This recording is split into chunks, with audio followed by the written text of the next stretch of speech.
hello friends, welcome to Coder Brains. This is your boy Awanish and very warm welcome to Coder Brains. This is now from every Sunday I'm going to present you guys some presentations on any topic. So the very first topic I have taken is Society 5.2, PPT presentation on Society 5.2. So again I welcome you to Coder Brains. So please be calm with the video. Thanks for coming here. And now I'm going to start the PPT presentation, right? So first of all I will discuss with you guys the table of contents. What are the table of contents? What are the indexes in the whole. First of all, we will discuss about the past society's introduction, like how the society 5.0 gets evolved from society 1.0 to society 5.0, right? And the second one, we will discuss about the pros and cons of society 5.0, and the very last topic will be what are the Q&A questions and answers you have according to the topic, right? So every questions you and every corrections and every advices should be pasted in the comment box. So please become with the video and please see the full video to get the latest information on society 5.0. okay, so the very first topic is introduction to the past societies, right? So I'm going to discuss with you guys the first of all the very first society, like society 1.2. Society 1.0 is also called as the hunting society, right? Why hunting society? Because at that time people actually eat the fleshes of animals, the raw fleshes of animals, right? So that's why this society is called the hunting society. At the very first time the society evolved, at the very first time the earth was made, right? At that time there were no clothes for anyone to live, right? No houses to live on, right? So people at that time actually live in caves, right? And they don't have a, we can say that they don't have actually their own houses or the steel houses in which they live forever. They actually wander from one place to another place and they have to search for food, right? They don't have the knowledge of agriculture, they don't have the knowledge of industrialists, right? They don't have the knowledge of how to actually even cook food.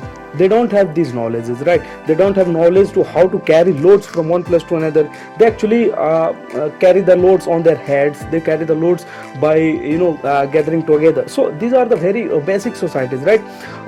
We can imagine right now that if you compare this society from that society, it will be same as comparing to the mud with milk. So these are the things you must care about, because the society actually don't evolve from right now to right there, right? We can say that the evolution of society takes a very long period of time. So this era, according to me, like the hunting society, right, society 1.0 actually lasts for many years, many hundred years we can say, because at that time there were only forests on this earth. Okay, so the earth, the actually human society, human species actually evolves in the very between of this society, right? So that's why according to me this is the very basic society, and we don't have any knowledge of society before the hunting society.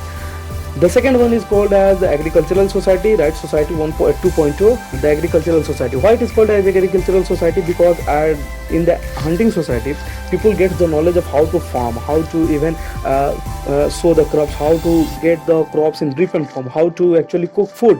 They even know how to actually keep the seeds to make it or to sow it in the next year. Because how this evolution comes, let's discuss for 2 or 3 minutes for it, how this evolution actually happens. 2 or 3 persons actually, this is a story, I don't know this is right or wrong, but this is a story. 2 or 3 persons actually gather together and see that some of them it's actually fruits, right? And the seeds of the fruits get scattered here and there on that place, right? So as I have said that the hunting society actually wanders from one place to another place. So somehow this society actually comes to the place after very next year, right?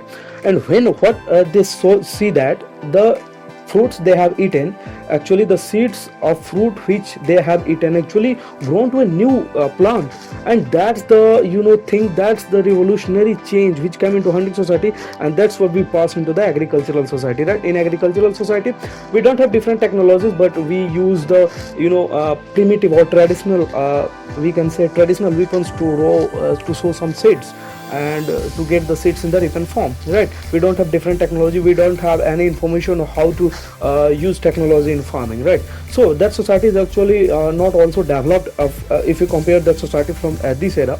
So we have society 3.0 from right there, because in that society we don't have actually employment. There is a lack in employment because there are many people in a family, right? Some of the family actually get engaged in the agriculture, some of the families members are free, they don't have work to do, and if they have another work to do from which in the we can say in respect of those work they can get some money. So these are the changes which come in the society 2.0, and that's why we have society 3.0, the industrial society, right? In this society we actually have the agricultural knowledge, we actually have how to actually make the agriculture in business, how to actually give our raw material to the business, how to make clothes from the raw material of plants, like we have every knowledge, like how to make some tools, how to make some weapons from the raw iron we have, right? So that's why the society 3.0 came into existence. From this knowledge, from these changes, the society 3.0 actually came into existence, and that society is also called as the industrial society. Why industrial society? Because the industries and many more industries are being planted or being actually established in this society, right? And this society actually doesn't last for many years, because when the industrialist or when the industry gets grow more and more, then we have the lack of information storage, right? We have at that time the written work to do, right?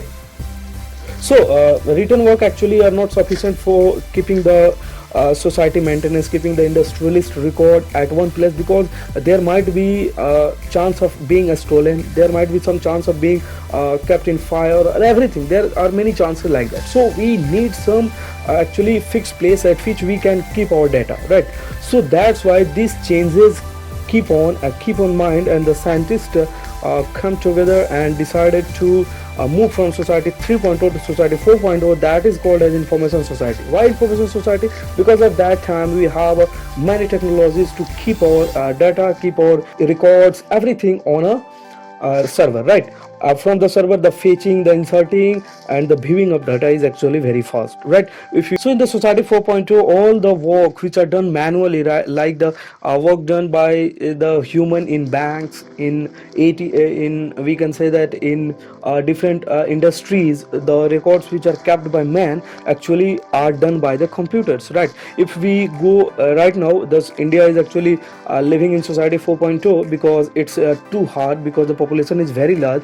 It's too hard to gradually move from one society to another society, right? So it takes some time to move these large amount of people from one society to another society. Right now we are living in society 4.0, and we can see that if we want to withdraw some money, then we didn't need a single pen, we need a simple screen called as mobile, and we put some record in it, and the money will be withdrawn, money will be deposited, and money will be transferred from one bank account to the another bank account, right? So these are the changes which came during the information society, right? In society 3.0, or the if you talk about your from your grandparents, like how the actually monies are withdrawn from your bank, then they will say that if we have to go in queue, and the cashier will take the passbook and write it manually that how much amount of money you have withdrawn, right?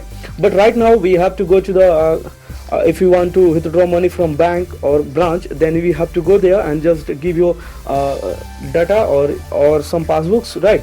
And the cashier will take the passbook and just enter the some information from your passbook to the computer, and the computer will show up your whole record, that how much amount of money you have, how much amount of money you have withdrawn, and how much amount of money you have deposited in which time or in which date, right? So these are the things actually which come into existence in society 4.0.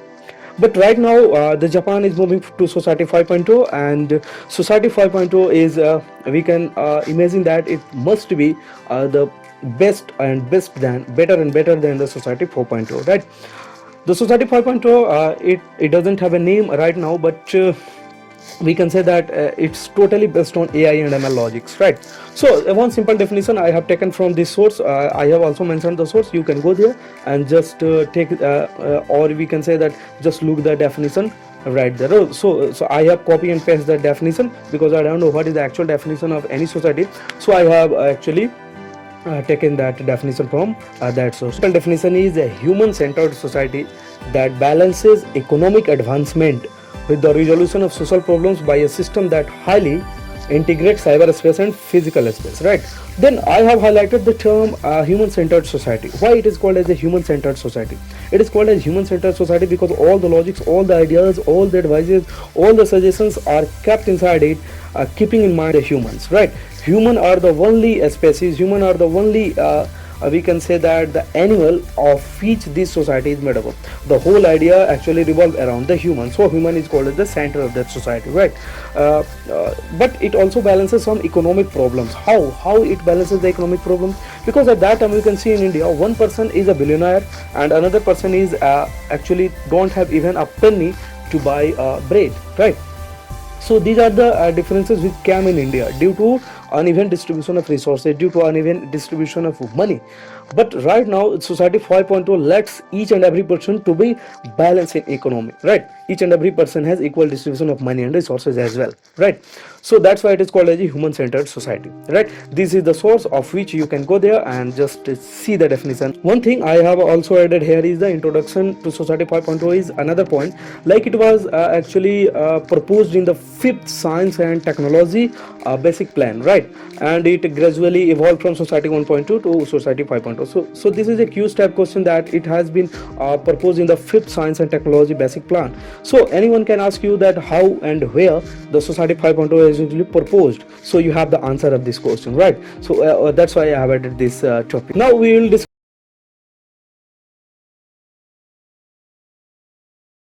some pros of society 5.0. The very first pros, the very first department in which we have to seek the pros in society 5.0 is the medical science.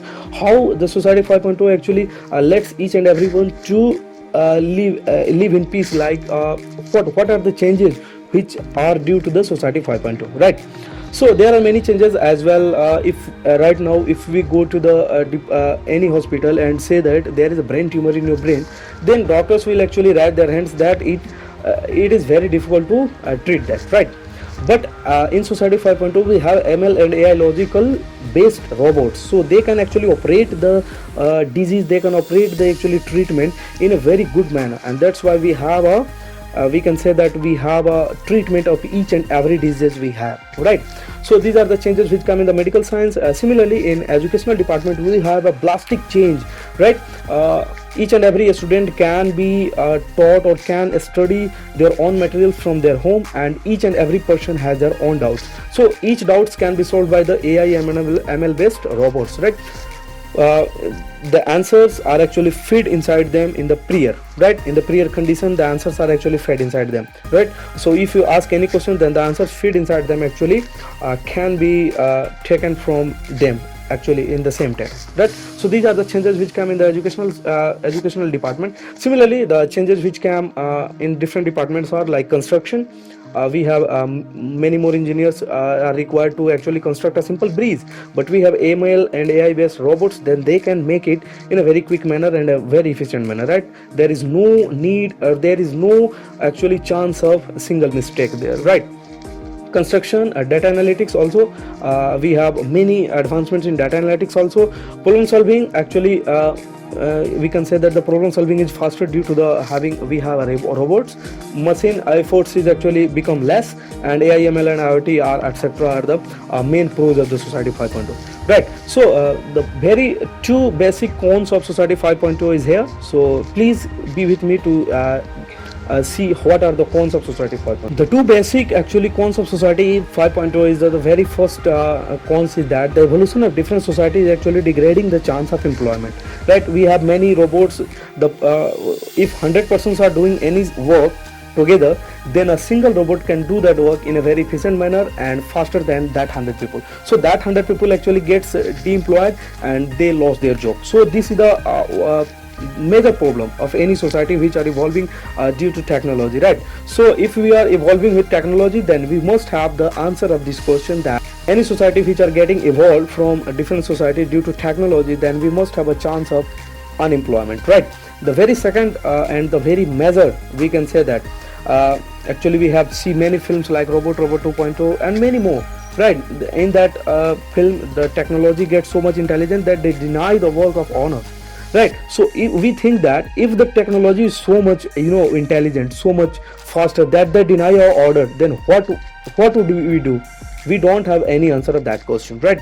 We don't have any answer of that question. This is the reality, because we can see in the film also, but this can be real. This can be real. There is no very far away from us. This thing can be very near, and this is too much real, right? So no, don't think that this is fake. This can be real. This type of films actually show the reality of technology, right?